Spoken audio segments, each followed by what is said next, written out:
Eh bien, hein, oui. Alors nous sommes aujourd'hui dans le temps de la Pentecôte, puisque, en tout cas, elle va avoir lieu là dans 2 jours. C'est un moment de grâce, c'est le temps de l'Esprit Saint. On a entendu dans la parole de Dieu que l'Esprit Saint était une bénédiction. Et on a aussi chanté la joie. Et puis, je ne sais pas si ça vous a frappé, mais Céline, dans son témoignage, elle était joyeuse. On voit qu'il se passe quelque chose. Et j'ai beaucoup aimé un petit mot de Benoît XVI où il a dit « Le mot joie est un synonyme d'Esprit Saint ». C'est chouette, hein? L'Esprit Saint nous donne la joie. Il est la joie de Dieu. Et donc, n'ayons pas peur de lui, parce qu'il est la joie. Et donc, en ces 4 soirées, je voudrais vous parler de cette effusion d'amour. Alors, vous avez déjà eu le témoignage de Céline, qui nous a montré comment elle a rencontré l'amour. Elle a dit, j'étais assez frappé quand même, je l'aimais, il m'aimait, je l'aimais, il m'aimait, ça durait, et puis j'étais dans la chapelle et ça continuait, et puis maintenant encore. Alors je vais vous dire, je suis jaloux, parce que moi je ne sens pas autant que ça, mais je suis vraiment sûr de cet amour.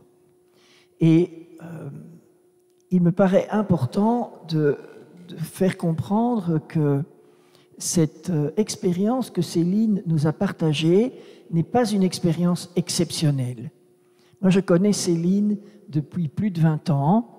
Hein, elle est une femme normale, comme moi je suis un homme normal, et on a fait l'expérience de l'amour de Dieu. Donc c'est accessible. Il ne faut pas être exceptionnel pour faire cette expérience.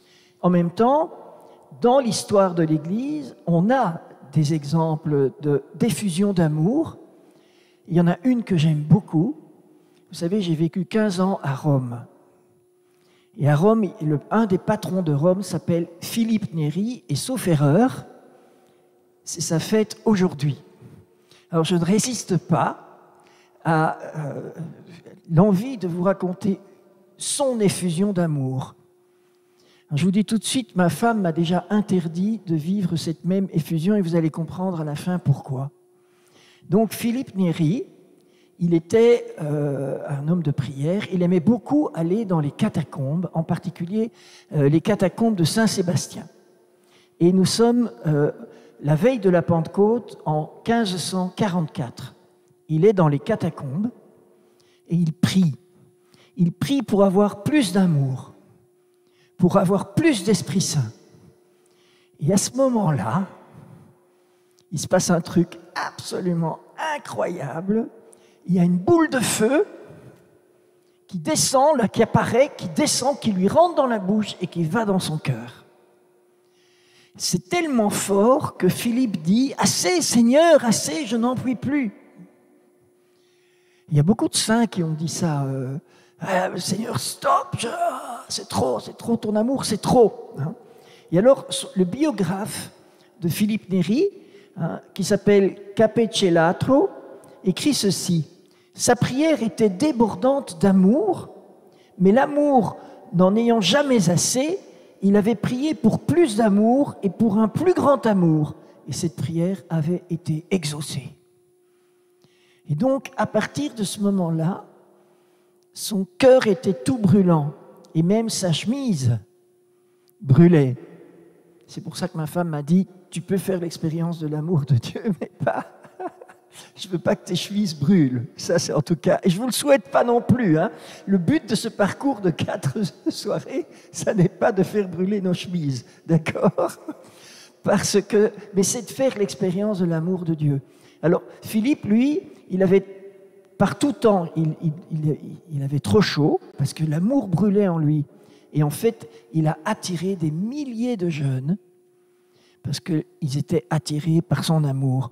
Et alors, son biographe dit encore « Cette expérience de l'amour de Dieu emplit Philippe d'une joie folle, une joie qui lui vient tout entière de l'amour de Dieu. » Alors, vous voyez, on parle parfois de l'effusion d'esprit, C'est vrai que ça existe, hein, mais moi, je préfère l'appeler effusion d'amour. Et je vous expliquerai pourquoi. Et cette effusion d'amour est une source de joie extraordinaire. Ça a été la joie de Philippe, et c'est la joie de tous ceux qui vivent ce don de l'amour de Dieu. Alors, vous voyez, je voudrais vous donner mon témoignage personnel. Je dois vous dire que je ne sens pas souvent grand-chose. Je suis souvent assez sec dans mes temps de prière. Je ne sais pas, vous êtes peut-être comme moi, vous allez prier, et puis je suis un peu comme le paysan du curé d'Ars, vous savez, je l'avise et il m'avise, mais je ne sens pas grand-chose. Alors, il se fait qu'au début du Covid, je suis tombé malade, j'ai attrapé le Covid, j'étais à Rome, et la situation est tournée assez vite à la situation était grave. Donc, j'ai été mis en soins semi-intensifs, c'est-à-dire qu'on ne m'a pas mis dans le coma, c'était juste avant. Et pour cela, on m'a couvert d'un casque, un casque à oxygène. Je pense que la régie va le montrer aux téléspectateurs et que si vous voulez aller le voir, vous pourrez aller le voir sur YouTube plus tard. Hein. Et j'avais une pulse, 60 litres d'oxygène à la minute qui me pulsait ici dans l'oreille gauche. Et je l'ai porté pendant 15 jours non-stop, et puis après 15 jours toutes les nuits. Donc c'était quand même une situation très inconfortable.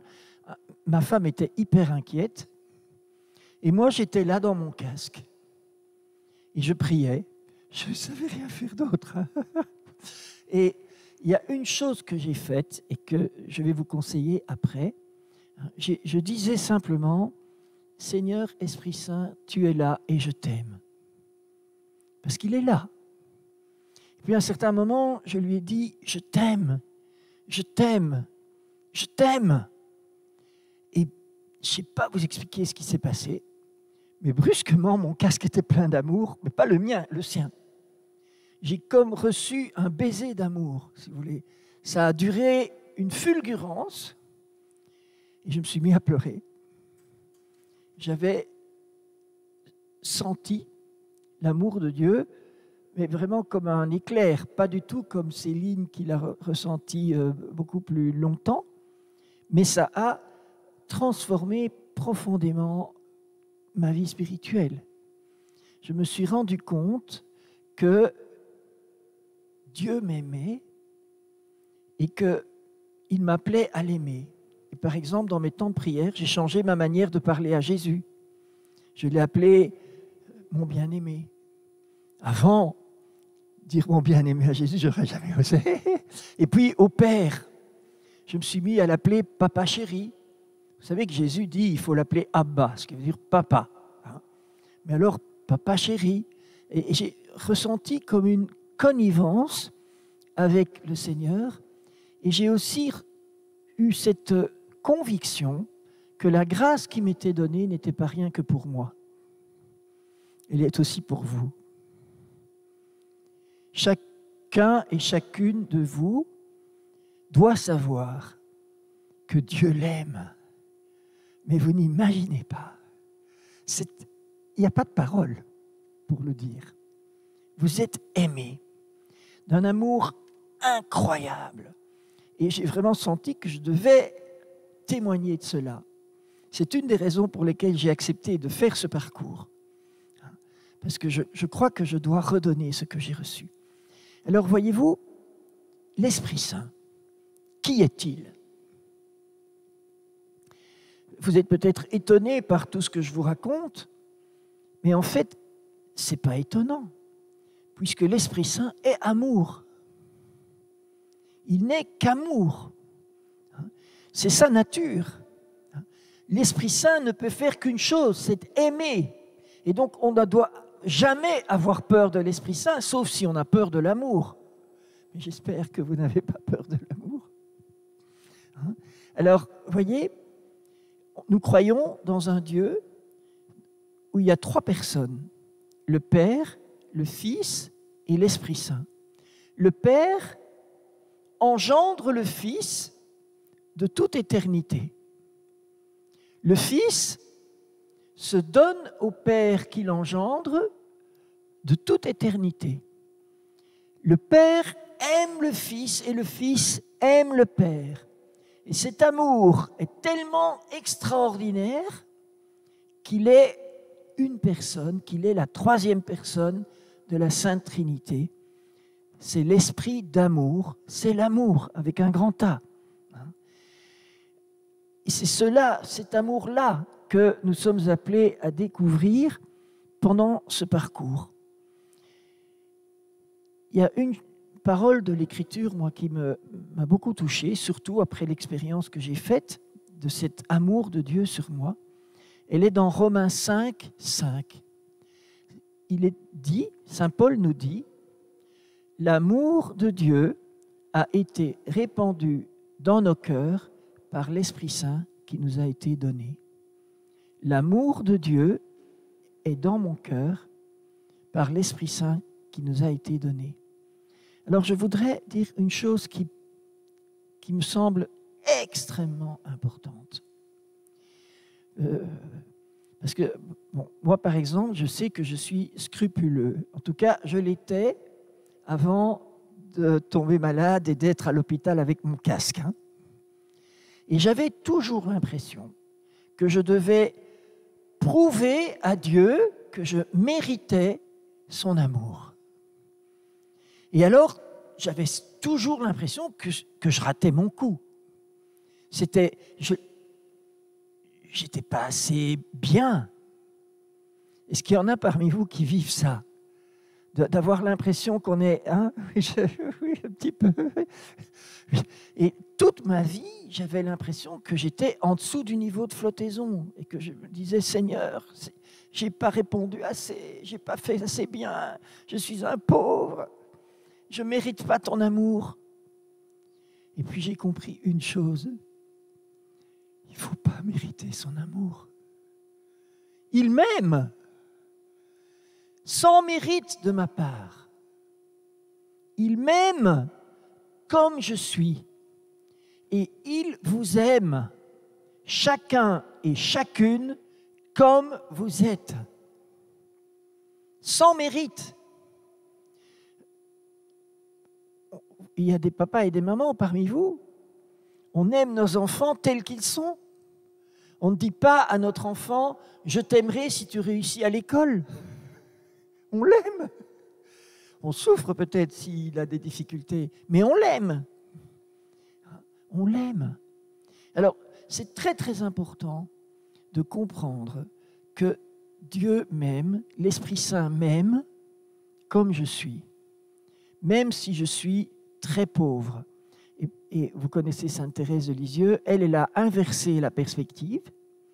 Elle a dit, plus je suis pauvre, et plus il m'aime. Vous savez qu'il y a cette magnifique parole dans l'Ancien Testament où, je crois que c'est le prophète Isaïe, il dit « Les brebis bien portantes, je les fais paître dans les prés, et les faibles et les petites, je les prends sur mon cœur. » Alors je vous pose la question, qu'est-ce que vous préférez? Être une brebis bien portante, que le pasteur laisse comme ça, ou bien la petite chétive qu'il prend contre son cœur? Moi, je veux être la petite chétive. Et je suis la petite chétive. Et je suis contre son cœur, mais n'ayez pas peur, il y a plus qu'une place. Il y a aussi une place pour vous. Et ça me fait penser à une histoire que j'aime beaucoup dans la vie de Saint Jérôme. Parce qu'on peut avoir l'impression aussi qu'on est trop pécheur, que mon péché m'éloigne de Dieu, qu'avec ça, je ne peux pas être aimé. Saint Jérôme, d'abord, c'est un des saints que j'aime beaucoup parce qu'il était, paraît-il, il avait un mauvais caractère. Et il est quand même saint. Donc, on peut être saint quand on n'est pas parfait. Bonne nouvelle pour moi et pour vous. Et un jour, il priait et alors il a un dialogue avec le Seigneur. Et le Seigneur lui dit, qu'est-ce que tu me donnes? Alors, Saint Jérôme dit, écoute, je te donne mon célibat, je te donne le fait que je t'ai suivi toute ma vie, je te donne le fait que je travaille la Sainte Écriture, je te donne. Et le Seigneur lui dit, c'est très bien, mais tu ne peux pas me donner plus. Alors, il cherche, il donne encore plein de choses. Je te donne mes jeûnes, je me donne mes temps de prière, etc. Et puis le Seigneur dit, tu ne peux pas donner plus? Jérôme dit, non. Là, je pense que j'ai fait la liste de tout ce que je pouvais donner. Et alors Jésus lui dit, donne-moi aussi tes péchés. Nos péchés ne nous séparent pas. N'empêche pas Dieu de nous aimer.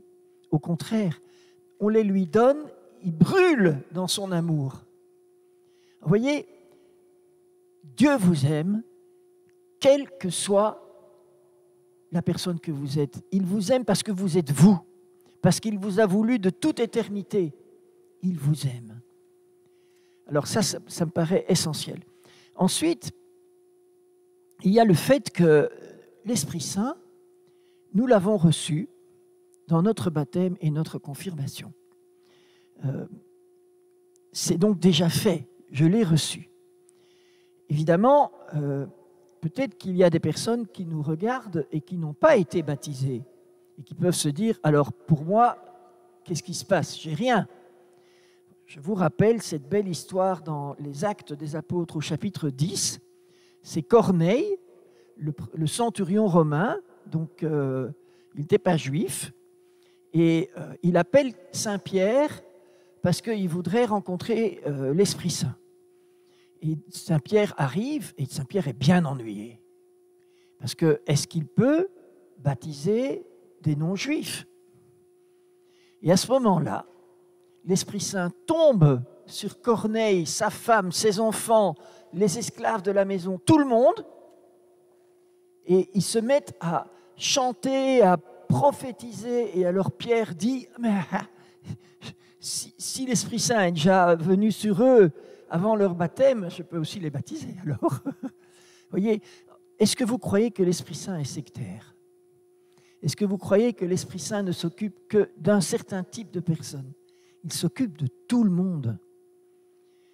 Il s'occupe des baptisés, il habite dans notre cœur de baptisés, mais il n'oublie pas les autres. Et donc, nous, en tout cas comme baptisés, nous avons la certitude qu'il habite en nous. C'est ce que saint Paul nous dit. Ne savez-vous pas que vous êtes un temple de Dieu et que l'Esprit de Dieu habite en vous? Il habite en moi. Moi, je ne sens rien, mais je sais qu'il est là. Il est présent en moi. Et c'est ça que j'ai vécu dans mon lit, à l'hôpital. J'étais tout seul, c'était pas de visite, j'avais pas la TV, de toute façon, j'avais, même si la TV avait fonctionné, j'aurais rien entendu. C'était le silence pendant 5 semaines. Solitude, et pourtant, dans ce casque, il était là. Et il est encore là aujourd'hui, même si je ne le sens pas. Et donc l'amour habite mon cœur. L'esprit d'amour habite mon cœur. Et c'est ça que nous allons essayer de faire pendant ce parcours, c'est de nous mettre à l'école de cet esprit d'amour et de le laisser prendre plus de place en nous. Parce que, comme saint Philippe Néri, je veux plus. Je veux qu'il prenne plus de place. Vous savez, ça fait 50 ans que je le suis et je ne suis pas rassasié. J'en veux plus. Plus d'amour. Plus de présence. Et c'est ça qu'il veut faire. Alors, à chaque étape de notre parcours, je vous proposerai une petite chose à faire à la maison pendant la semaine qui va nous séparer de la semaine suivante. Et aujourd'hui, je voudrais vous proposer de répondre à l'amour par l'amour. Quelle est l'unique réponse possible à l'amour? C'est d'aimer. Et dans le témoignage de Céline, c'était très très visible. Elle dit, je sentais son amour et je sentais aussi que je l'aimais. Hein? Alors, dans le psaume 116, il y a cette question, comment rendrai-je au Seigneur tout le bien qu'il m'a fait? Et saint François d'Assise a trouvé la réponse, il faut aimer l'amour. D'autres disent, il se lamentait de ce que l'amour n'est pas aimé. Alors je vous propose de faire ce petit exercice, de prendre une petite phrase. Esprit Saint, tu es là et je t'aime.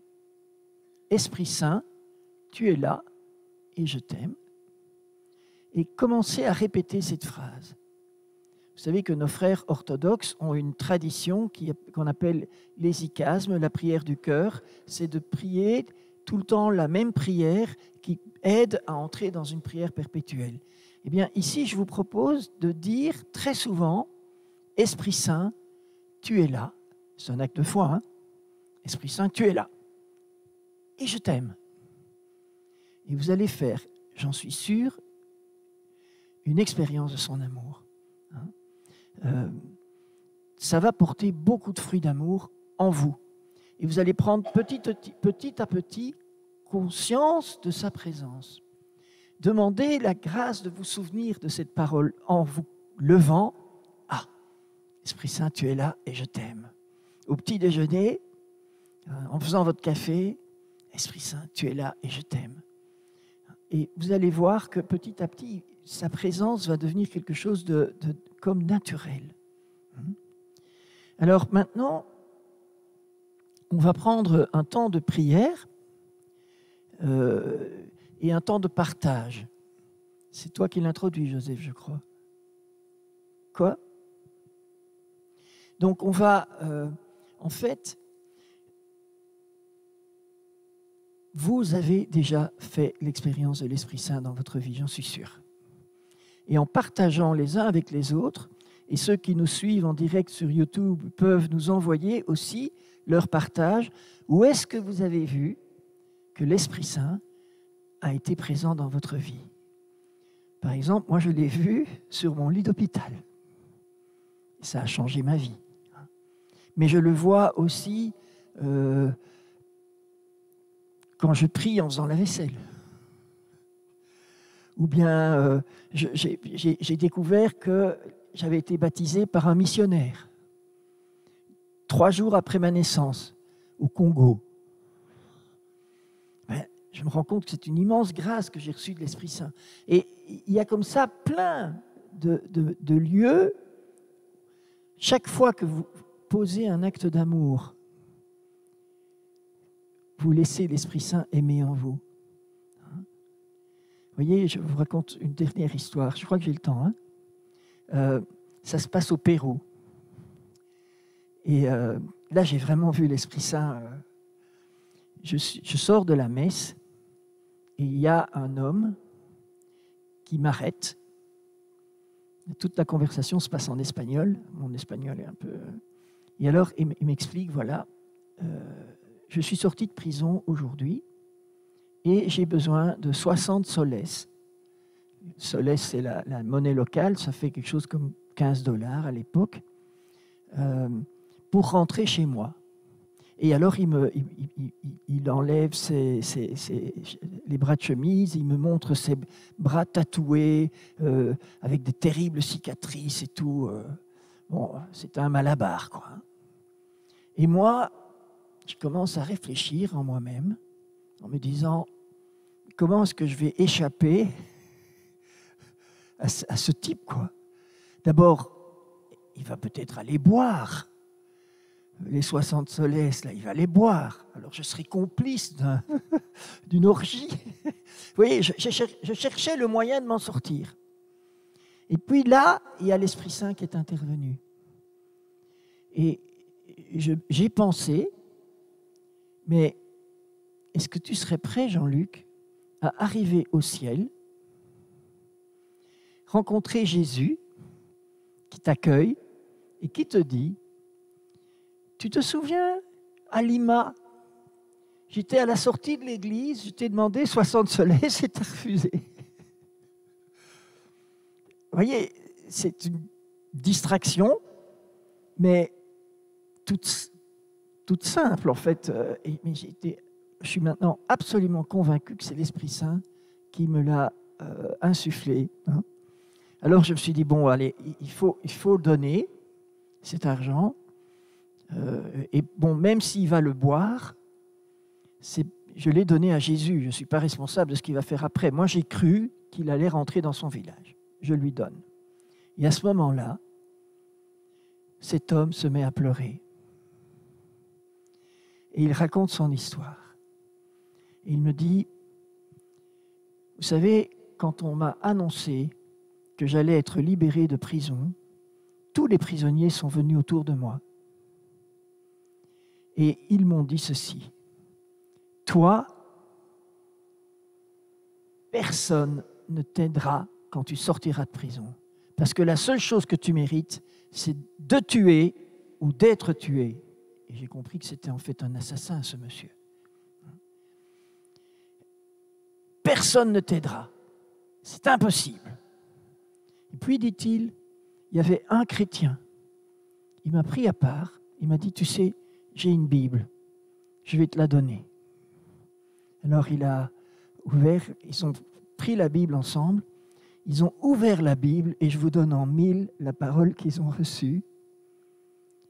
Pour les hommes, c'est impossible, mais pour Dieu, tout est possible. Et alors cet homme, en pleurant, me regarde et il dit, aujourd'hui, cette parole s'accomplit.